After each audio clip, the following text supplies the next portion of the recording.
Was I wrong for finally taking back what was mine, even if it meant using his own cruel tactics against him?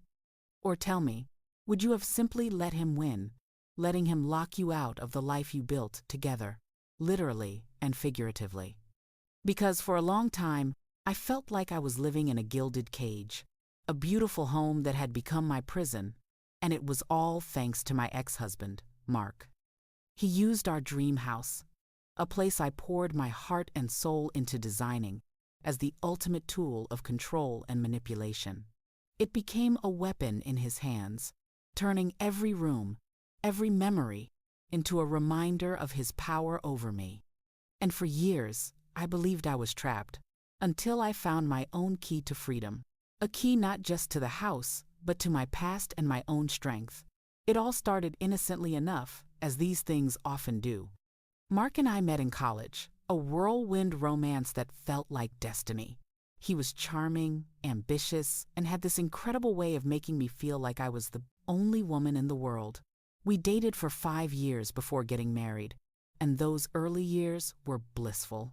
We had grand dreams of building a life together, a home filled with laughter and love. Mark was in finance, always making good money, and I was an interior designer, passionate about creating beautiful, functional spaces. When we decided to buy our first house, it was a joint venture, a true partnership. We spent months searching, envisioning our future in each property we toured, until we found it. A sprawling, slightly run-down Victorian that had incredible bones and even more incredible potential. It was a blank canvas, and I was so excited to transform it into our dream home. I poured my heart and soul into that renovation. Every weekend, every evening, was spent sketching designs, picking out materials, coordinating with contractors. Mark was supportive, mostly. He'd defer to my taste, saying, "You're the expert, babe. Whatever you think is best." And I loved that. I felt valued, like my talent was truly appreciated. I meticulously designed every room, from the custom-built kitchen, with its marble countertops and state-of-the-art appliances, to the cozy, light-filled living room with its intricate crown molding and bespoke fireplace. I even designed a secret reading nook in the attic, complete with a skylight and built-in bookshelves. My little sanctuary. We moved in after a year of intense renovation, and it was everything we had dreamed of and more. We hosted countless dinner parties, celebrated holidays, and created so many beautiful memories within those walls. It was our times home, a testament to our shared vision and hard work. Or so I thought. Slowly, almost imperceptibly at first, things started to shift. Mark's charming confidence began to morph into something darker, a controlling nature that started to chip away at my self-worth. It wasn't overnight. It was subtle jabs, veiled criticisms, a gradual erosion of my independence. He'd start making decisions about the house without consulting me, even though I was the one who designed it. I decided we need a new security system. He'd say, and I had them install it yesterday. Didn't want to bother you with the details. Or, I thought the living room needed a heavier curtain, so I ordered some. They'll be here next week. At first, I tried to brush it off, thinking he was just being helpful, but it started to feel like he was systematically taking ownership of my space, the space I had so lovingly created. He started changing the locks on various doors around the house, saying it was for security. First it was the garage, then the shed, then even the basement, which held all my design samples and archives. He'd give me a spare key, but it felt less like access and more like a privilege he was granting. I started to feel like a guest in my own home. His work schedule became increasingly demanding, or so he claimed, and he started spending more and more time away. When he was home, he was often distant, preoccupied, or openly critical. Why is this bill so high? He'd snap, even though he controlled the finances. Why isn't dinner ready when I get home? It was like living on eggshells, constantly trying to anticipate his moods, to make everything perfect to avoid his displeasure. My once vibrant design career started to suffer. I found it harder and harder to focus, to find inspiration, when my home life was so suffocating. I withdrew from friends, feeling ashamed and isolated. The breaking point came after 7 years of marriage. He came home one evening, not from work, but from a business trip he hadn't told me about, and confessed he was leaving me for another woman. She was younger, more ambitious, he said, more aligned with his future goals. The words hit me like a physical blow. 7 years. All the love, the dreams, the home we built together, it meant nothing to him. But the real kicker came when he told me I had to move out. "This is my time's house," he declared, standing in the living room I had designed, surrounded by the furniture I had chosen. I paid for most of it. "You can take your clothes and your personal items, but that's it." My heart literally ached. I knew legally, as a community property state, I had rights, but he was so confident, so dismissive. He changed the codes on the front door, the back door, the security system, all the things I had initially set up for our convenience. He even changed the locks on my studio door, the room where I worked, saying he needed it for his new home office. I was heartbroken, furious, and utterly bewildered. I felt like a stranger in my own life. I tried to argue, to reason, but he was impenetrable. He had lawyers, he said, who would make sure I got nothing more than what he deemed fair. And what he deemed fair was essentially a pittance and my immediate eviction from the only home I knew. I had nowhere to go, no savings of my own, because he had managed all the finances, leaving me with only an allowance, claiming I didn't need to worry about money. He had systematically stripped me of everything. And now he was locking me out of my own refuge. I felt utterly defeated. So that's the situation I was in, completely locked out of my own life, my own home, and my own future. I had to make a choice. Before I tell you what happened next, I want you to pause and comment below what you would have done in my shoes. Would you have fought him legally, a long, drawn-out battle that would drain you emotionally and financially? Would you have simply packed your bags and walked away, accepting his terms? Or would you have found a way to turn the tables, to use his own weapon against him? Tell me, what would you have done? I spent weeks reeling, staying with a friend, feeling like a shell of my former self. Every day felt like a blur of tears and anger. I felt so stupid, so naive for not seeing the signs, for letting him take so much control. One night, while staring blankly at the ceiling, my mind wandered back to the house, to all the details I had poured into it, and then a tiny spark of an idea flickered. Mark was meticulous, but he was also incredibly predictable, and he had a giant ego. He loved to boast about his smart home features, all the advanced security systems he'd installed, often overlooking the simpler, more traditional methods. And then it hit me, the key. Not just any key, but the Times key. When we first moved into the Victorian, before the renovations, the house had an original, beautiful, old skeleton key lock on the attic door. It was a charming antique, but not particularly secure. So Mark insisted we replace it with a modern deadbolt and a code lock. But I, ever the sentimental designer, had kept the original lock and the matching skeleton key. I had loved the intricate design of the key, and it had held a certain historical charm for me. I had stored it in a small, ornate box, in my design archives in the basement Mark had supposedly locked me out of. And that's when the real memory hit me. When he'd installed all his new, fancy locks and codes, he hadn't touched the old, hidden, *original Times spare key box that was discreetly built into the wall of the old coal chute in the basement. It was a relic from the house's past, a small, cleverly disguised recess that even I had forgotten about until that moment.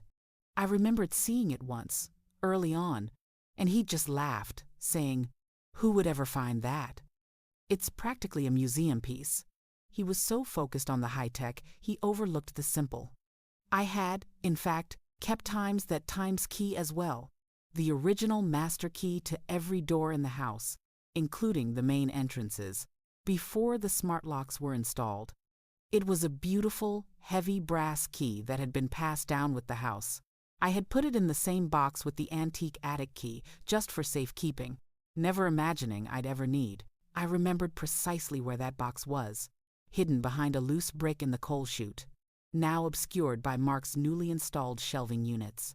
I formulated a plan. It was risky, but I had nothing left to lose. I still had the garage door opener, which Mark had forgotten to retrieve, probably because he rarely parked in the garage himself, preferring the driveway. I used it to gain entry. The house was quiet. He was likely at his mistress's place. My heart pounded as I slipped through the garage, careful not to trigger any alarms he might have installed that I wasn't aware of. I knew the layout of the house intimately, every creak of the floorboards, every shadow. I made my way to the basement. The door was, as expected, locked with a modern deadbolt. But I also remembered something else Mark had overlooked. There was an old, tiny window in the basement, just above ground level, that he deemed too small to be a security risk. He never bothered to secure it beyond a simple latch. It was just big enough for me to squeeze through. Having lost a significant amount of weight from the stress, I managed to pry it open, scraping my arm in the process. But I didn't care. I squeezed through, landing with a soft thud on the concrete floor. The basement was dark, dusty, and rearranged with his new office furniture. But my eyes immediately went to the old coal chute. There it was, exactly as I remembered, behind a stack of forgotten paint cans. I felt around the loose brick, and my fingers closed around the familiar cold metal of the box. Inside, nestled amongst old photos and forgotten trinkets, were the two keys, the intricate skeleton key for the attic, and the heavy brass master key, the original key to Time's everything asterisk. A wave of triumph, bittersweet and potent, washed over me. I held them tightly, these tangible symbols of my past, and now my future. I decided against an immediate confrontation. I didn't want to just take my things and leave. I wanted him to understand, to feel times what it was like to be powerless. I spent the next few days in secret, meticulously removing every single item that Times had personally designed or acquired for the house, anything that was uniquely mine or that held sentimental value to me. The antique mirror I'd found at a flea market and painstakingly restored, the hand-painted tiles in the bathroom I'd commissioned from a local artist, my entire collection of first edition design books, the custom-made dining table that I had designed myself. I even took the unique, hand-blown glass light fixtures I had personally installed. I emptied my studio of all my samples, all my tools, everything I needed for my career. I dismantled the hidden reading nook in the attic, carefully removing the bespoke bookshelves and even the skylight cover I had made.